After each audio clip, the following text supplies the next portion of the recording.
Time travel is not what you think it's like. Emma and I cried a lot. What else could we do? It was like a game, a way to pass the time. But without blood in our bodies, it was hard. We played all kinds of games, like naming things, invisible tic-tac-toe, and saying tongue twisters. We couldn't really play I Spy, because the only colors we could see were white or black. Sometimes we tried to sleep, but it never worked. We just lay there, sometimes together and sometimes apart. Our eyes were closed, but there was no rising and falling of our chests, no sound of a heartbeat, just silence. I didn't think I'd ever get out of that place. I don't know how long I spent in that room. It was hard to tell, and it got harder as time went by. At first, it was easy. You could feel a couple of seconds passing, then minutes turned into hours.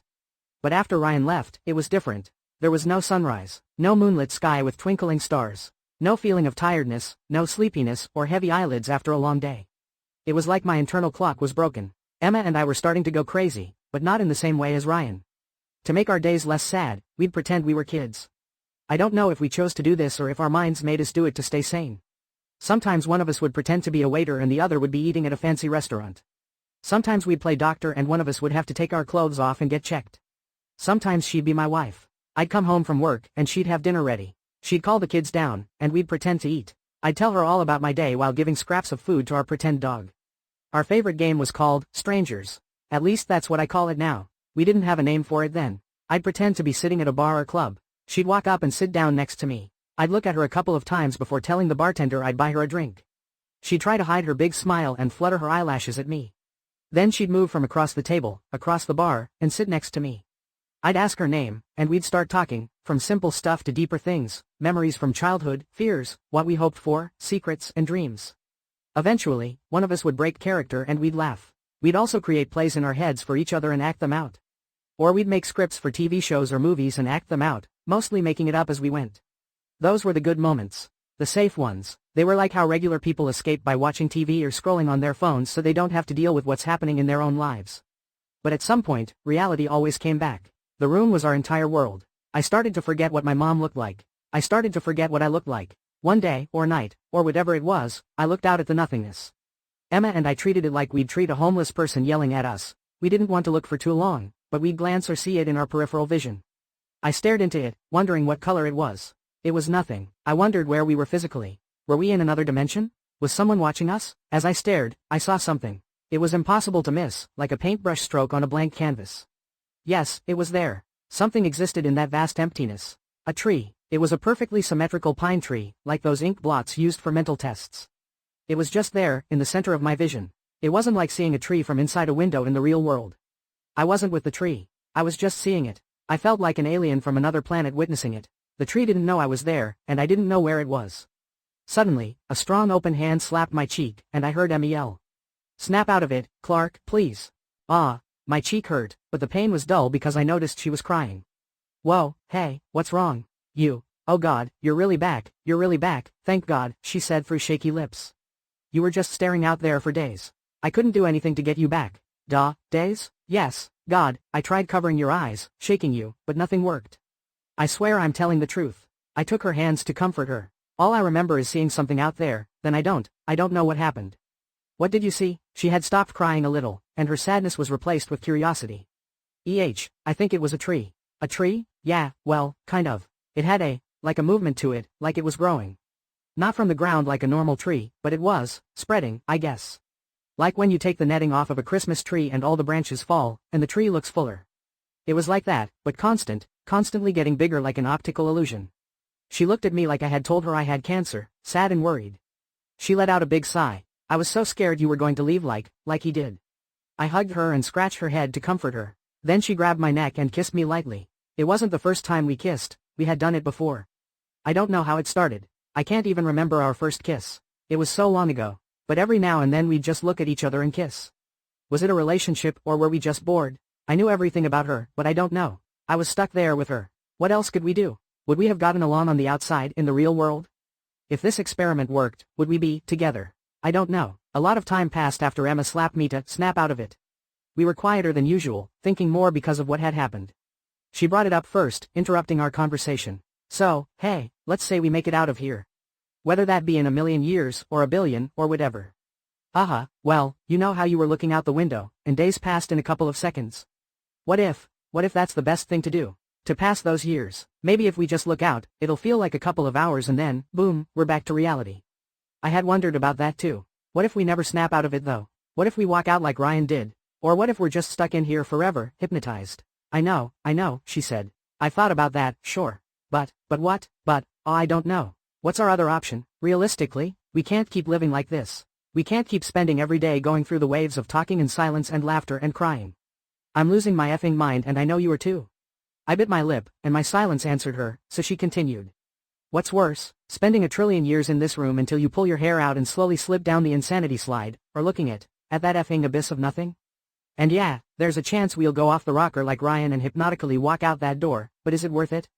I think so. We had spent too much time in there. I don't know how long, but it felt like multiple lifetimes. If this ended in death, I welcomed it. I knew we had to do it. It was our only option. Okay, we'll barricade the door, I proposed. We'll put the table, the bookshelves and everything else in front of it. It's at least one line of defense against us leaving. Yeah, it's no guarantee, but I like the idea. And we did just that. The idea that we could be out of there in a couple of hours was all the motivation we needed. After we moved the furniture, we sat on the floor in the middle of the room. Our legs were crossed, and we faced each other. I'm effing terrified, she said honestly. I know, I am too. What if we never see each other again? What if we never see anyone again? What if this is it?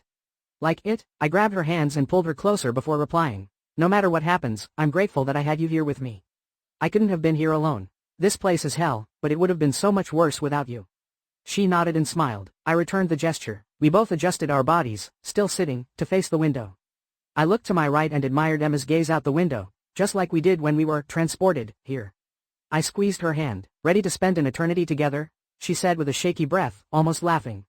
You know it, and with that, we looked out into the nothingness. It's hard to describe what I saw. The first thing I saw in that void was the tree again. It moved, breathed, and acted the same way it had before. After a while, I noticed I couldn't see the walls of the room anymore. It was like I was enveloped in darkness, like a lone astronaut with no planets or stars to guide him. I couldn't feel my butt on the floor or Emma's hand in mine. In fact, I couldn't really feel anything. It was like I was slowly losing each of my senses. That horrifying nothing color slowly faded away, and the tree did too. The best way I can describe what happened next is by comparing it to something you've all seen. If you close your eyes, you still see some light. You see shapes and objects and other things your brain tells you to see. If you stare at a wall, a blank wall, there's almost a movement to it. A static-like sensation on the wall that you never really notice until you focus on it. That's what happened next. As the nothing disappeared, I could see these shapes in the darkness. Random patterns, stars, and static filled my vision. I felt like I was falling. The randomness of the shapes took form into my most nostalgic memories, things I didn't even know I remembered from the depths of my mind. I felt this itch, almost. I swear, in those moments, I didn't have a body or eyes, but I could see.